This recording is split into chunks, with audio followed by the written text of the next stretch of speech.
For a long time, my family wanted to have a boat that we kept down there, so we ended up buying a 40-foot Chris Craft, and we kept it in a slip down at Lake Powell. It was Friday morning at 7 o'clock in the morning. I get a phone call from the marina. We're calling to let you know that your boat sank. What? And they're like, well, it's underwater, and you need to pay us $10,000 to get it out. Like, well, you know what? Let me call my insurance agent.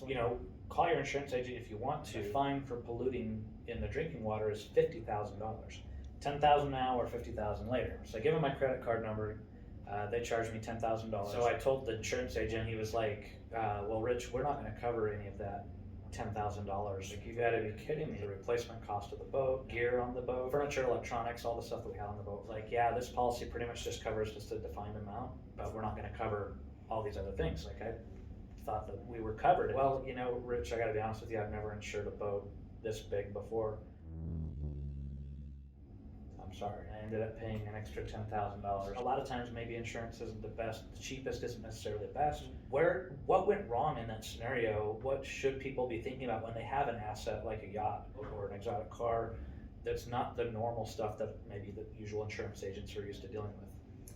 But knowing the resources on where to go, that's going to be number one. Number two, I mean, you don't know the questions to ask. That's going to be our job.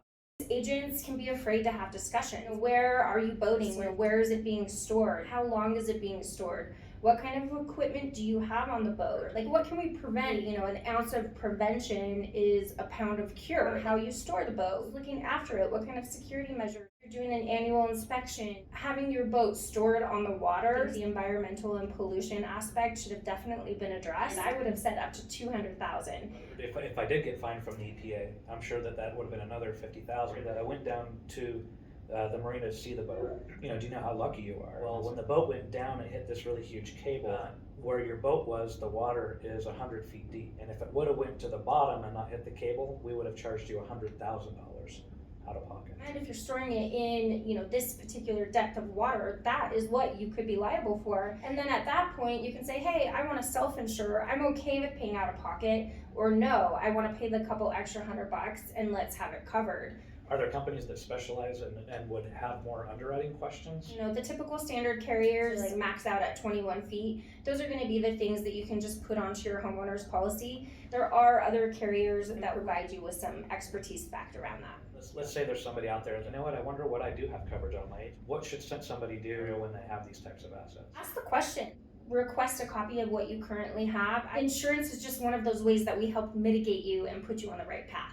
We do a stress test every year or every 3 years to go back and say, hey, what chinks are in the armor, what weaknesses do you have in your current plan? And the plan needs to evolve with it. Insurance obviously is the same way where, it's not bad to have your policies reviewed so that you don't get hung out to dry when you're not expecting it. Everything changes, especially with the economy, family, hobbies, things you purchase, the wealth you're building as time goes on. Need annual reviews just to make sure that everything's up to par. We insured the boat for what we purchased it for. I got a really good deal on the boat. The reality is I can't replace it. But these are the type of questions I think just spending a little bit of time on can make a huge difference down the road. Absolutely.